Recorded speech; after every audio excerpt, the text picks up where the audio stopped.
여러분 반갑습니다. 오늘도 루이스 벌커프 조직신학 함께 참여해주신 여러분 감사합니다.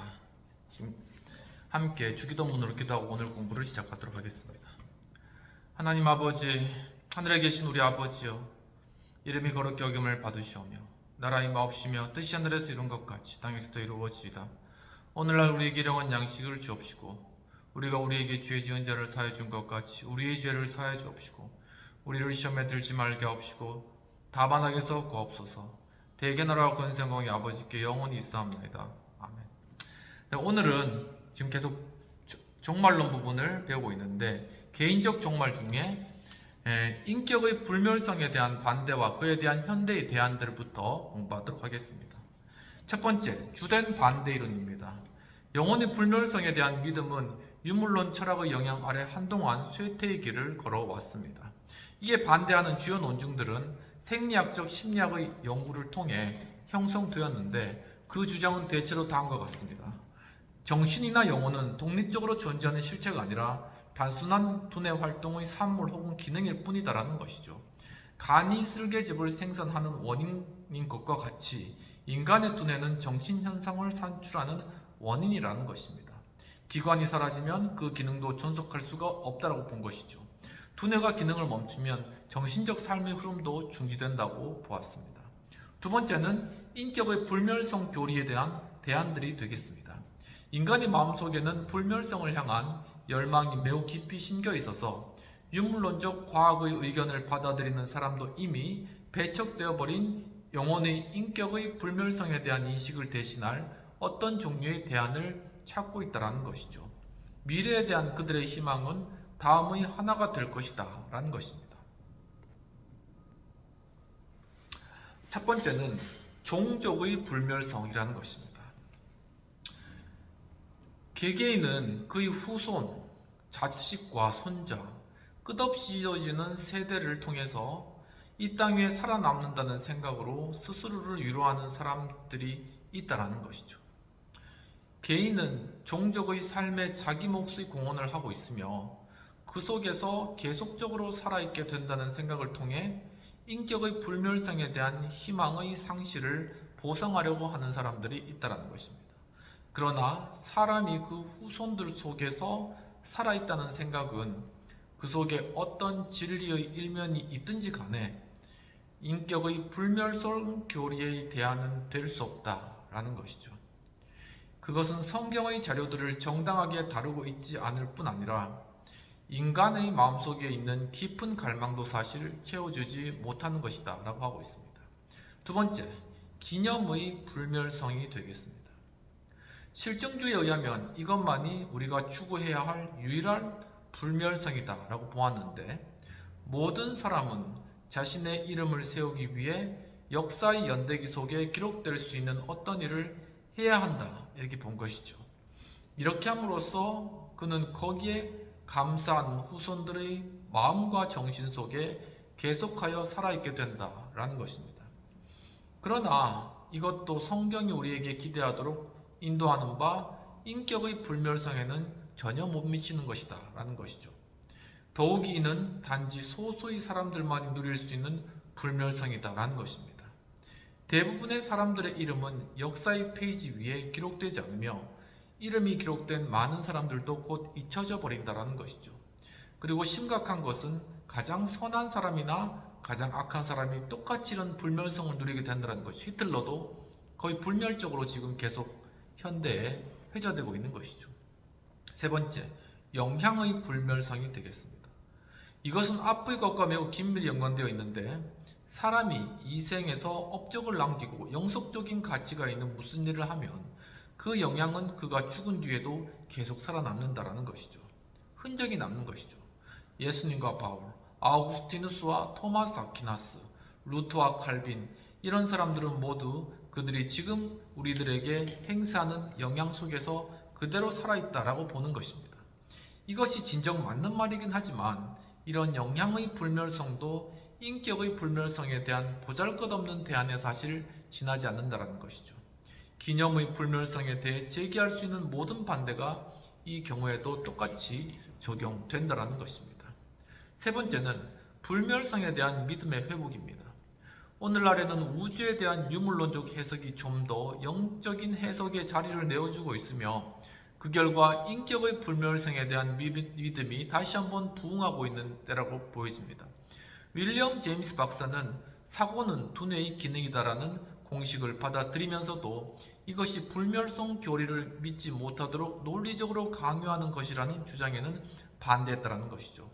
그는 주장하기를 과학자들의 이런 결론은 이 공식이 말하고자 하는 것 기능이 필연적으로 생산적인 기능이어야 한다는 잘못된 인식의 근거를 두고 있는 것이다 라고 했으며 또 이 기능은 수용적 혹은 전달적 기능일 수도 있다는 것을 지적했다는 것입니다. 두뇌는 단지 전달하기만 하는 것이며 이런 색채와 사상의 전달 과정이란 마치 생률이나 프리즘이나 굴절 렌즈가 빛을 전달하고 그와 동시에 그 색채와 방향도 결정하는 것과 같다라는 것이죠. 빛은 유리와 렌즈와는 별도로 존재한다라는 것입니다. 이와 같이 사상도 두뇌와는 별도로 존재하는 것이라고 본 것이죠. 엄밀한 논리를 따라서 사람은 불멸성을 믿을 수 있다는 결론에 그는 이르고 있다는 것입니다. 지금 어떤 진화론자는 생존 경쟁에 근거하여 조건적 불멸성의 교리를 세우려고 하고 있는데 윌리엄 제임스, 올리버 라지경, 그리고 제임스 히슬롭과 같은 과학자들은 소위 죽은 자와의 영교에 많은 의미를 부여하고 있다는 것입니다. 심리적 현상에 근거하여 제임스는 불멸성을 믿으려는 경향을 보인 데 반해 나머지 두 사람은 그것을 확립된 사실로 받아들이고 있다라는 것입니다. 깊은 연구를 위한 질문을 해보겠습니다. 모세오경에서 불멸성에 관한 교리를 찾아볼 수 있는가? 이에 대한 증거가 구약에서는 상대적으로 부족하다는 것을 어떻게 설명할 수가 있겠는가? 영혼의 불멸성에 관한 플라톤의 믿음은 어디에 근거를 두고 있는가? 칸트는 일반적 불멸성 논증들에 대해 어떤 판단을 내리고 있는가? 유물론이나 범신론에도 인격적인 불멸성의 여지가 있는가? 소위 사회적 불멸성 이론들은 왜 만족스러운 것이 못 되는가? 철학적 의미에서의 영혼의 불멸성은 영생과 동일한 것인가? 소위 죽은 자와의 연결을 우리는 어떻게 생각할 수 있겠는가라는 것이 되겠습니다. 세 번째는 큰 소제목으로 중간 상태가 되겠습니다. A. 중간 상태에 대한 성경의 견해입니다. 첫 번째, 죽음과 부활 사이에 있는 신자들에 관한 성경의 설명이 되겠습니다. 개혁교의 일반적인 주장은 신자들의 영혼은 죽음 직후 하늘의 영광으로 들어간다라는 것입니다. 하이델베르크 요리문답서는 몸의 부활이 그대에게 어떤 위로를 주느냐라고 질문하고 금생 이후 즉각적으로 나의 영혼이 머리이신 그리스도께로 취하여 올려질 뿐 아니라 나의 육신도 그리스도의 능력으로 일으키신 바 되어 나의 영혼과 다시 연합하게 될 것이며 그리하여 그리스도의 영광스러운 몸과 같이 될 것입니다 라는 그러한 답변을 하였습니다.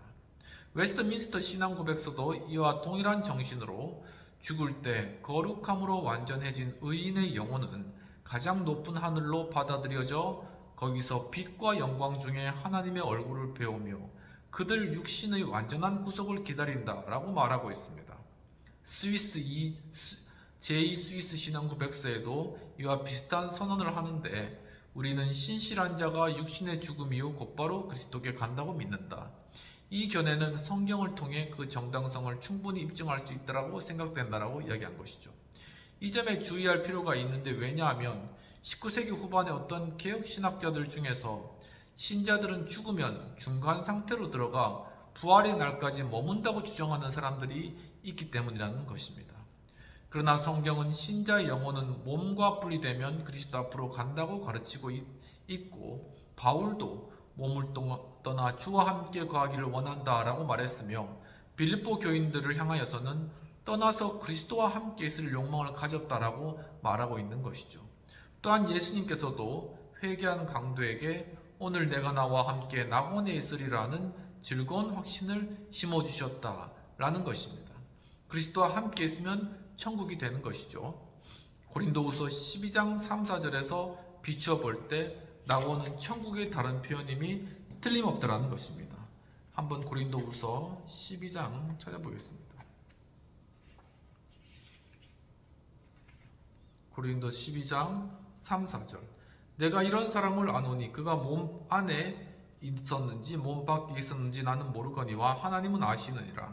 그가 낙원으로 이끌려가서 말로 표현할 수 없는 말을 들었으니 사람이 가 이르지 못할 말이로다 라고 하고 있는 것입니다. 더욱이 바울은 만일 땅에 있는 우리의 장막집이 무너지면 하늘에 있는 영원한 집이 우리에게 있는 줄 아나니라고 말했다는 것이죠. 그리고 히브리서 기자는 그 편지의 독자들이 하늘에 기록한 장자들의 총회와 교회에 이른다는 말로써 그들의 마음을 즐겁게 하고 있다는 것입니다. 신자들에게는 죽음 이후의 미래의 상태가 현재보다 낫다는 사실이 위에서 인용한 고린도서 5장 8절과 빌립보서 1장 23절에서의 바울의 선언들을 보아도 분명하다라는 것이죠. 다시 한번 고린도 후서 5장 8절을 한번 찾아보면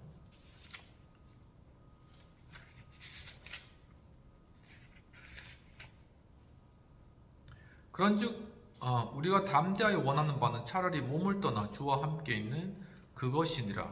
빌립보서 1장 23절. 내가 그 둘 사이에 끼었으니 차라리 세상을 떠나 그리스도와 함께 있는 것이 훨씬 더 좋은 일이라 그렇게 하고 싶으나 라는 말씀입니다. 신자들의 미래는 참으로 살아있고 완전한 의식을 가지고 있는 상태이며 안식과 무한히 복된 상태인 것이다 라는 것이죠. 두 번째, 죽음과 부활 사이에 있는 악인들의 상태에 관한 성경의 묘사가 되겠습니다. 웨스트민스터 요리 문답은 말하기를 악인들의 영혼은 죽으면 지옥에 던져져 고통과 완전한 어둠 아래서 대심판이 날까지 머문다 라고 이야기를 하며 또 계속해서 말하기를 몸과 분리된 영혼들을 위한 이 두 장소 천국과 지옥 외에는 성경이 아는 바가 없다라고 하였습니다. 그리고 제2 스위스 신앙 고백서도 앞에서 인용한 부분에 이어 이렇게 말하고 있는데 이와 같이 우리는 불신자들을 곧장 지옥으로 떨어지고 또 그들이 살아있는 사람들의 사역에 의해 거기서 빠져나올 수 있는 길은 없다라는 것을 믿는다라고 얘기한 것이죠. 이 점에 관해서는 성경의 직접적인 조명이 거의 없는데 여기서 실제로 생각해 볼 수 있는 구절은 누가복음 16장에 있는 부자와 나사로의 비유라는 것입니다. 여기서 하데스는 영원한 고통의 장소인 지옥을 의미하며 부자는 자신이 고통의 장소에 있음과 그의 상태는 영원히 변할 수 없다는 것을 알고 있으며 자신이 처한 비참한 처지를 의식하고 그가 당하는 고통을 완화해 주기를 간청한 것이죠. 그리고 형제들에게 경고하여 자신과 같은 운명이 되지 않도록 해주기를 바라고 있다는 것입니다. 이런 직접적인 증거 외에 유추적인 증거들도 있다는 것인데 의인이 곧바로 영원한 상태에 들어간다고 하면 악한 자에게도 이것은 마찬가지일 것이라고 전제할 수 있다는 것이죠. 해석이 확실치 않은 두 구절은 살펴보지 않고 남겨두겠다라고 이야기하고 있습니다. B. 과연 역사적으로 본 중간 상태의 교리는 어떠한가라는 것입니다. 초기 기독교회에서는 중간 상태에 관한 사상이 거의 없었습니다. 예수님께서 곧 재판장으로 오실 것이라고 생각했으므로 중간 상태라는 시기는 별로 중요하지 않은 것으로 여겨진 것이죠. 그러나 예수님께서 즉시 재림하시지 않으리라는 것이 분명해졌을 때 중간 상태에 대한 문제가 제기되었다는 것입니다. 초대 교부들을 곤란하게 만든 실제 문제는 개인적인 심판 및 보응을 부활 후에 있을 전체적인 심판 및 보응과 어떻게 조화시키느냐 하는 것이었는데 전자에 너무 많은 의미를 부여하면 후자가 무의미해지고 후자를 강조하면 전자가 무의미해졌다는 것이죠. 이들 초대 교부들 사이에 아무런 의견 일치가 없었지만 그러나 그들은 대부분 죽음과 부활 사이에 분명한 중간 상태를 가정함으로써 이 문제를 해결하려고 했다라는 것입니다. 에디슨은 이렇게 말합니다. 여러 세기 동안 받아들여져 온 일반적인 결론은 지하의 하데스에서 의인들은 미래의 하늘나라와는 비교가 안 되겠지만 어느 정도의 상급을 누릴 것이며 악인들 역시 미래에 그들이 가게 될 지옥과는 비교되지 않는 정도의 형벌을 받게 되리라는 것입니다. 따라서 중간 상태는 궁극적인 보응의 약화된 모양이었다는 것이죠. 약간의 차이는 있지만 순교자 유스티누스, 이레네우스, 테르툴리아누스, 노바티아누스, 오리겐, 니시 그레고리우스, 암브로시우스 그리고 아우구스티누스 등도 이런 견해를 주장했다는 것입니다. 알렉산드리아 학파에서는 중간 상태에 관한 교리가 영혼의 점진적 정화의 교리로 바뀌어갔으며 시간이 흐르면서 이 교리는 가톨릭의 연옥의 교리를 위한 길을 마련해 준 것이죠. 그러나 의인의 영혼은 죽으면 즉시 하늘로 올라간다는 생각을 옹호한 사람들도 있었는데 나지안주스의 그레고리우스, 유세비우스, 그리고 대그레고리우스 등이었다라는 것입니다. 중세 시대에도 중간 상태에 관한 교리는 그대로 유지되었고 이와 관련하여 로마 교회에서는 연옥 교리를 발전시켰습니다. 지옥은 악인의 영혼을 즉시 받아들이지만 그러나 천국의 복락에는 아무런 죄의 흔적도 없는 의인만이 들어가 하나님의 얼굴을 뵙는 복을 누린다는 것이 당시 지배적인 견해였다는 것이죠. 순교자들은 대개 이런 은혜를 입은 소수에 포함되었다는 것입니다. 그 당시에 유행하던 견해에 의하면 좀 더 정화되어야 할 필요가 있는 사람들은 남아있는 죄의 정도에 따라 길고 짧은 일정 기간 동안 연옥에 머물러 정화하는 불에 의해 그 죄로부터 깨끗함을 받아야 한다고 하였습니다. 중간 상태와 관련하여 발전된 또 하나의 사상은 구약시대의 성도들이 그리스도의 부활 때까지 머물러 있게 된다는 선조 림보의 사상이 되겠습니다. 종교개혁자들은 연옥교리를 즉시 거부했고 중간기적 장소의 개념을 수반하는 바 중간 상태가 실지한다는 교리도 아울러 거부하였습니다. 그들은 주 안에서 죽은 자들은 즉시 천국의 복락으로 들어가는 데 반해 죄 속에서 죽은 자들은 즉시 지옥으로 내려간다고 주장하는 것이죠. 그러나 종교개혁 시대의 어떤 신학자들은 마지막 심판이 있기 전에 받는 의인의 복과 악인의 심판은 대심판 이후의 최종적인 복과 형벌과는 어느 정도 차이가 있을 것이라고 생각하기도 했다는 것입니다. 소진이주의자들과 제세례파의 어떤 사람들은 초대교회 때 몇몇 사람들이 주장하던 바 사람의 영혼은 죽음에서 부활 때까지 잠을 자는 것이다 라는 교리를 주장했는데 이 견해를 반박하기 위해 칼빈은 논문을 쓴 것이죠.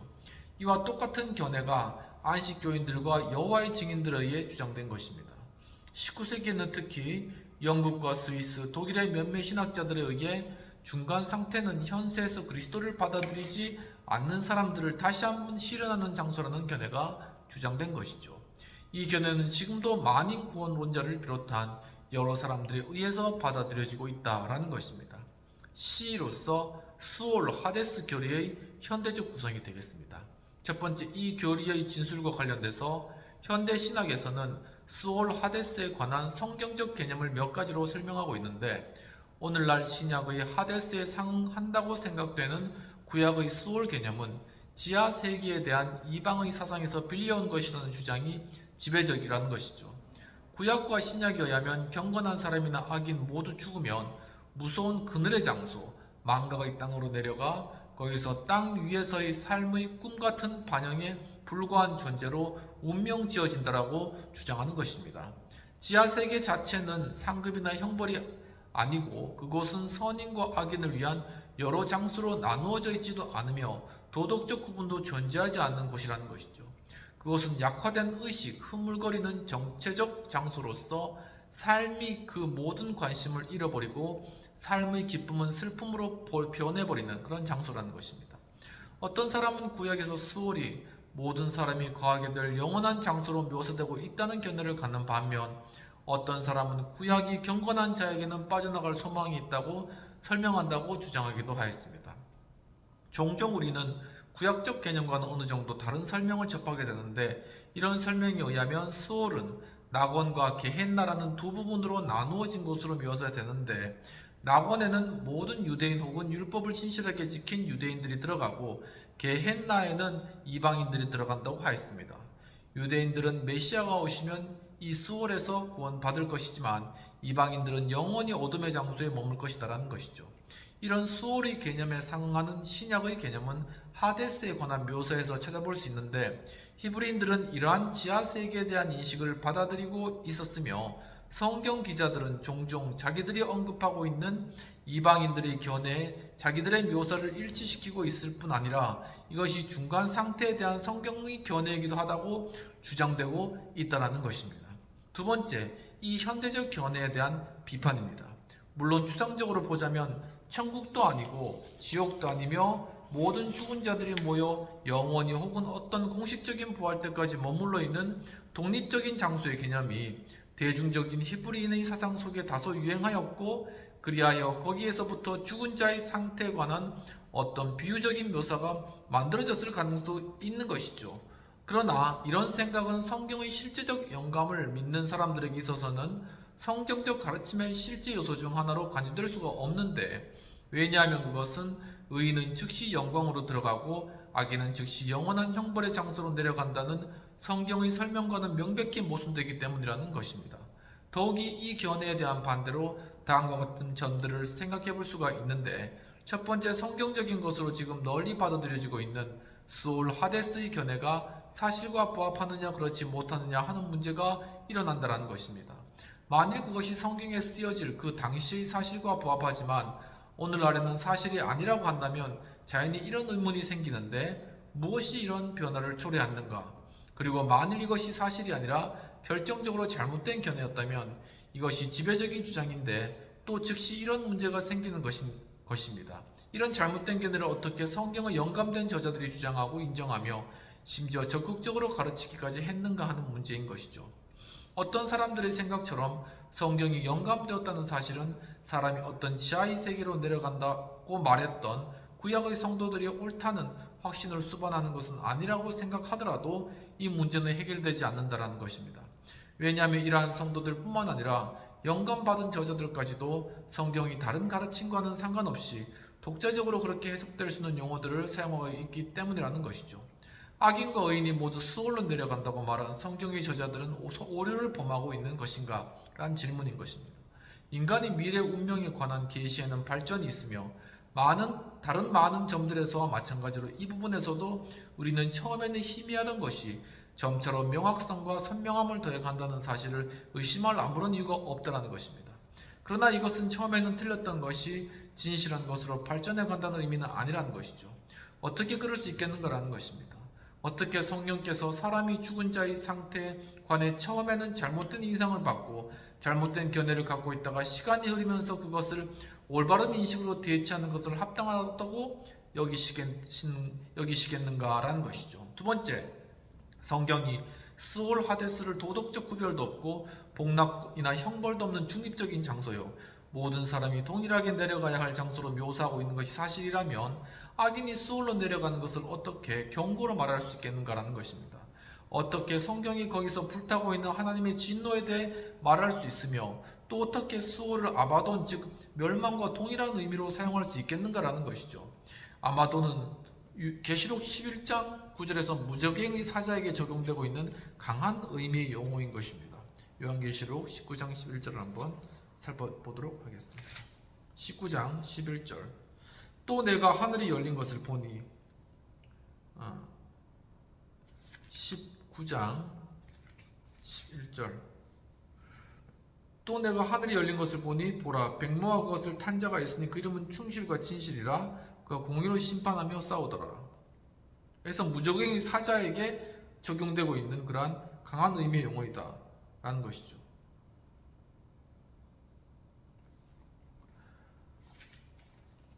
이 아마돈 어떤 사람은 수월의 중립적인 성격을 포기하고 이것은 의인의 거처인 낙원, 악인의 거처인 게헨나라고 신약이 표현하고 있는 바와 같이 두 부분으로 나누어진 지하 세계로 인식되었다고 생각함으로써 이러한 어려움을 피해보려고 하였습니다. 그러나 이런 시도가 실패할 수밖에 없는 것은 구약이 수월을 악한 자의 형벌의 장소라고 말하면서도 이런 구분의 흔적은 전혀 보여주고 있지 않기 때문입니다. 더욱이 신약은 낙원을 고린도후서 12장 2,4절에 있는 하늘과 분명히 동일시하고 있는 것입니다. 고린도후서 12장 2절과 4절, 내가 그리스도 안에 있는 한 사람을 아노니 그는 14년 전에 셋째 하늘에 이끌려간 자라. 그가 몸 밖에 있었는지 몸 안에 있었는지 몸 밖에 있었는지 나는 모르거니와 하나님은 아시느니라. 그가 낙원으로 이끌려가서 말로 표현할 수 없는 말을 들었으니 사람이 가 이르지 못할 말이로다. 하늘로 표시가 된 것이죠. 그리고 마지막으로 만일 하데스가 신약에서 수호를 나타내는 이름이며 또한 모든 사람이 거기로 가는 것이라면 가버나움에서 선고되었던 특별한 운명은 어찌 된 것이며 또한 이것이 어떻게 고통의 장소로 묘사될 수 있겠는가라는 것입니다. 어떤 사람들은 위에서 표현된 위협이라는 수월로 급히 내려가는 것을 두고 말하는 것이라고 하지만 이 점이 분명히 언급되고 있는 욥기 21장 13절 외에 어떤 그런 암시도 찾아볼 수 없다라는 것입니다. 욥기 21장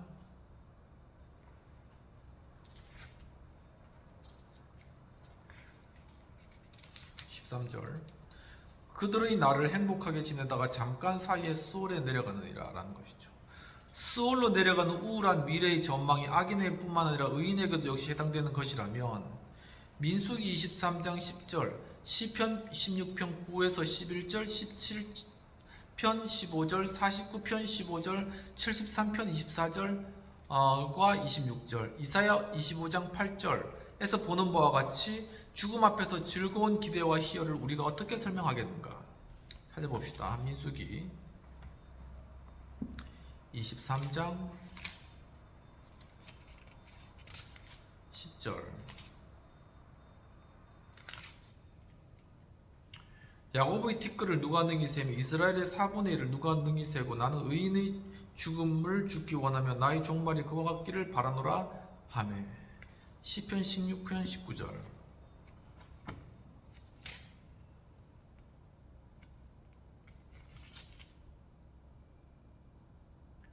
시편 16편 9절 이러므로 나의 마음이 기쁘고 나의 영도 즐거워하며 내 육체도 안전히 살리니.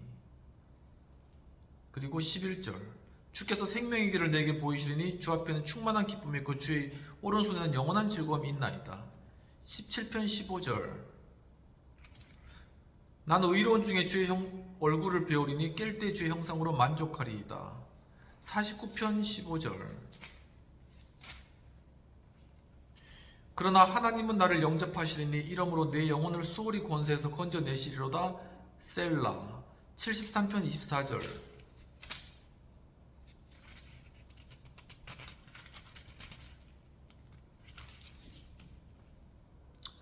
주의 교훈으로 나를 인도하시고 후에는 영광으로 나를 영접하시리니. 26절 내 육체와 마음은 쇠약하나 하나님은 내 마음의 반석이시여 영원한 분이시라. 이사야 25장 8절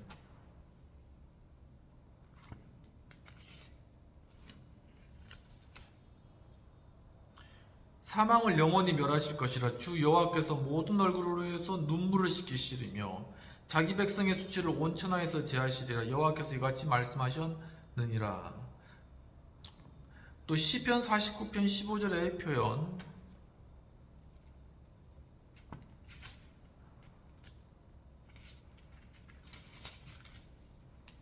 그러므로 하나님은 나를 영접하시리니 이러므로 내 영혼을 수월히 권세에서 건져내시리로다. 셀라. 이 표현은 하나님께서 시인을 수월이나 수월히 권세로부터 건지실 것이라는 사실을 의미하는 것을 해석할 수 있다는 것이죠. 또한 히브리서 기자가 히브리서 11장 13에서 16절에서 신앙의 용사들에 관해 말하고 있는 바를 주의해 보라라는 것입니다. 히브리서 11장 13에서 16절 이 사람들은 다 믿음을 따라 죽었으며 약속을 받지 못하였을 때 그것들을 멀리서 보고 환영하며 또 땅에서는 외국인과 나그네임을 증언하였으니 그들이 이같이 말하는 것은 자기들이 본 본향 찾는 자임을 나타냄이라. 그들이 나온 바 본향을 생각하였더라면 돌아갈 기회가 없었으려니와 그들이 이제는 더 나은 본향을 사모하니 곧 하늘에 있는 것이라. 이러므로 하나님이 그들의 하나님이라 일컬음을 받으심을 부끄러워하지 아니하시고 그들을 위하여 한 성을 예비하셨느니라. 당연한 일이겠지만 신약은 신자들의 장래를 즐거움으로 바라보도록 많이 가르치고 있으며 또 육신을 벗어난 상태에서 누릴 의식적 행복도 가르쳐주고 있다는 것입니다. 고린도후서 12장 2에서 4절에서 낙원이 셋째 하늘과 동의어로 사용되고 있다는 것이죠. 어떤 이들은 신약의 이러한 분명한 표현들과 연관하여 신약의 신자들은 구약의 신자들보다 더 큰 복을 받아 즉시 천국의 복락에 들어가게 되었다고 주장하는데 그러나 우리는 이렇게 당연히 물을 수 있습니다. 이런 구분을 가정할 만한 근거는 어디에 있다는 것인가? 라는 것이죠. 이까지 하고 네 번째로 만일 수옥이 항상 죽은 자 가운데 수월에 관하여서 또한 계속되는 논의를 하고 또한 수월 하데스에 대한 해석의 제시 세 번째로 넘어가도록 하겠습니다. 함께 기도하고 마치도록 하겠습니다. 하나님 아버지, 오늘 또한 참으로 이 수월의 의미에 대해서 깊이 생각해 보게 되었습니다.